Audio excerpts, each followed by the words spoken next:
This video is about installing our S30 trim mount mirror brackets. This has the APR GT3 carbon fiber mirror mounting. You can see in this bracket it's already mounted. It's got the rib nuts in. These trim mirror mounts are also available with no holes in case you want to drill and put in a different style mirror. One of the questions is there's some of these rubber stoppers that are included, and where do they go? And you can see here there's two of them double stacked inside of this, and the reason for that is to ensure that they rest against the upper door trim and you can't have the mirror bracket flexing in at all under speed.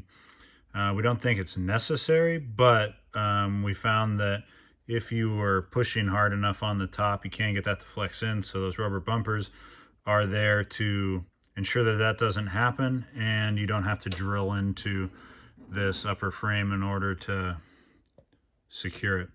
So we'll slip this, we'll open the door and then we'll slip this over and kind of show you how it all goes together. So with the door open, you can take this bracket and this part slides down over the top of the door like that. And then, let's zoom this out.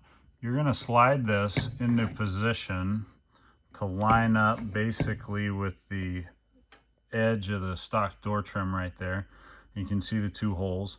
And so from that point, you would drill 2 1/8-inch holes into the lower stainless steel trim and pop it in place with the 2 1/8-inch rivets provided.